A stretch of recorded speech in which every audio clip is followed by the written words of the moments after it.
आदाब नमस्कार, मैं अजहर शमीम और आप देख रहे हैं देश दुनिया। दोस्तों, आज बात करते हैं सोशल मीडिया की। दोस्तों, हमारे जो मुसलमान भाई हैं, मुसलमान व्यूवर्स हैं, दर्शक हैं, ऑडियंस हैं, वो बड़े ही जज्बाती, बहुत ही इमोशनल, बहुत ही भावुक होते हैं। कोई भी अगर सोशल मीडिया पर उनके फेवर में या उनके इश्यूज़ पे थोड़ा बहुत बोल दे, लिख दे, तो उसके भक्त बन जाते हैं और फिर थोक भाव में उसको सपोर्ट करते हैं, उसके चैनल को सब्सक्राइब करते हैं, लाइक करते हैं, शेयर करते हैं। फेसबुक प्रोफाइल है तो उस पर फॉलो करते हैं। लेकिन वहीं अगर उनकी अपनी बिरादरी का कोई पत्रकार है, कोई जर्नलिस्ट है, कोई सोशल मीडिया इन्फ्लुएंसर है, यूट्यूब चैनल चलाने वाला शख्स है, तो उसको वो उतना सपोर्ट नहीं करते हैं। जबकि वो उनकी इश्यूज़ को, उनके भावनाओं को अच्छी तरीके से समझता है, उस पर अपने विचार खुलकर रखता है, खुलकर बोलता है, उनकी समस्याओं से अच्छी तरह से अवगत होता है। लेकिन हमारे भाई लोग उसको सपोर्ट नहीं करते हैं। तो यहाँ मामला बात हो रही है कि चाहे कोई पॉलिटिकल पार्टी हो, सेकुलर जो अपने आप को कहती है, सो कॉल्ड सेकुलर पार्टी, चाहे उसमें सपा हो, बसपा हो, कांग्रेस हो, तृणमूल कांग्रेस हो, आरएलडी हो, जेडीयू हो, एनसीपी हो, या साउथ इंडिया की पार्टीज़ हो, कोई भी पार्टी हो, आप देखिएगा कि ज़्यादातर जो पार्टीज़ हैं उनके समर्थक मुसलमान ज़्यादा हैं। भले ही उनका जो अपना बेस वोट है वो उनकी ज़ात बिरादरी का हो, लेकिन उसका परसेंटेज 6 से 10% ही होगा। लेकिन 18 से 20% मुसलमान जब उसके पीछे खड़े हो जाते हैं तो वो कामयाब हो जाती है, वो पार्टी सत्ता में आ जाती है या सत्ता में भागीदारी के लायक हो जाती है। जबकि वहीं जो अपने मुसलमानों की पार्टी है, चाहे इंडिया लेवल की एक बड़ी पार्टी है AIMIM, उसमें असदुद्दीन ओवैसी लगातार चीखते रहते हैं, चिल्लाते रहते हैं, आवाज़ उठाते हैं, समर्थन की अपील करते हैं। लेकिन हमारे मुसलमान भाई उसको सपोर्ट नहीं करते और उसको लान तान करते हैं, बीजेपी की बी टीम बताते हैं, तरह तरह का आरोप और इल्ज़ाम लगाते हैं। यही हाल पत्रकारिता का है दोस्तों। पत्रकारिता में आप चाहे सोशल मीडिया को ले लीजिए, चाहे वहाँ यूट्यूब चैनल हो, चाहे फेसबुक हो, चाहे कोई और मीडियम हो, वहाँ जो आपके मुसलमान भाई हैं उनको कोई समर्थन सपोर्ट जिस लेवल पर करना चाहिए वो नहीं करता।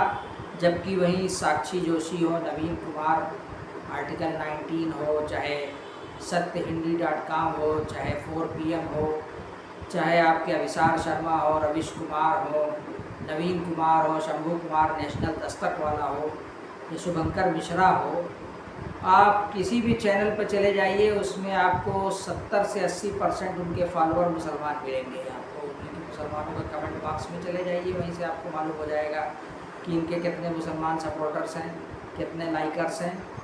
और ये इन्हीं के दम पर अपना चैनल चला रहे हैं, उससे फ़ायदा उठा रहे हैं। मुसलमानों के इश्यूज़ पर कभी कभार कुछ बोल देते हैं। अशोक कुमार पांडे तो लगातार फ़िलिस्तीन को ही कवर करते हैं, इशू बना लिया उन्होंने।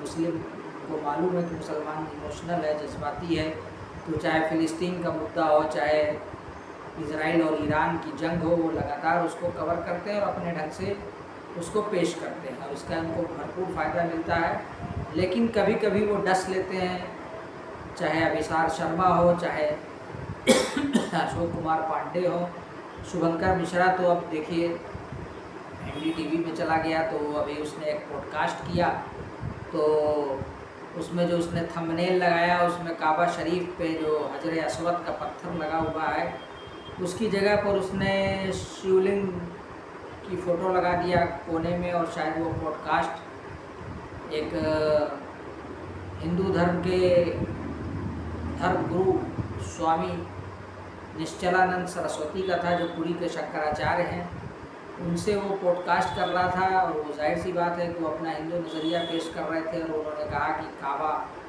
तो मक्केश्वर महादेव का मंदिर है और वहाँ तो शिवलिंग है। तो इस बात को उसने हाईलाइट किया और अपने थंबनेल में जगह दी। इससे हालांकि मुसलमान काफ़ी नाराज़ हुए और माफ़ी मांगने की बात कही, ट्रेंड चलाया, लेकिन उसने माफ़ी नहीं मांगा, भले ही उसने बाद में थंबनेल हटा दिया। तो इस तरीके की हरकत भी ये लोग करते रहते हैं दोस्तों। चाहे अभिसार शर्मा हो, चाहे ये हो। शेर व शायरी का मामला ले लीजिए, तो वहाँ भी जो हिंदू शायर है, ज़्यादातर उसमें ब्राह्मण पंडित हैं, उसमें आप चाहे कुमार विश्वास को ले लीजिए, चाहे आप फिल्म इंडस्ट्री से जो जुड़ा हुआ एक है उसको ले लीजिए, जो मनोज मुंतशिर है, जिसके नाम में ही मुंतशिर लगा हुआ है, वो इंतशार फैलाता रहता है। या तुफ़ैल चतुर्वेदी है, वो तो संघ का आदमी है, आरएसएस का आदमी है, अपने आप को बहुत बड़ा शायर बताता है, लेकिन वो मुसलमानों के खिलाफ इतना ज़हर उगलता है, सब इतने जहरीले हैं, अनामिका जैन नंबर हैं। इस तरीके के ये कवि और शायर हैं जो मुसलमानों से फ़ायदा उठाते हैं, उनके मंचों पे जाते हैं, बड़े बड़े मुशायरे में लाखों रुपए का नजराना लेते हैं, उसके बाद ये जहर उगलते हैं। जब जब भी मौका मिलता है ये मुसलमानों के खिलाफ आग उगलते रहते हैं। दोस्तों, आपको क्या लगता है, क्या वाकई ऐसा होता है या नहीं, या सिर्फ मेरी एक अपनी अलग सोच है, मेरी अपनी समझ है? आप इस पर कमेंट बॉक्स में अपने विचार ज़रूर साझा करें, और आप इस चैनल को, देश दुनिया को लाइक करें, शेयर करें, अपने चैनल व्हाट्सएप ग्रुप पर इसको सब्सक्राइब करें, और फेसबुक पर हैं तो हमारे प्रोफाइल अज़हर शमीम को फॉलो कर लीजिए। शुक्रिया।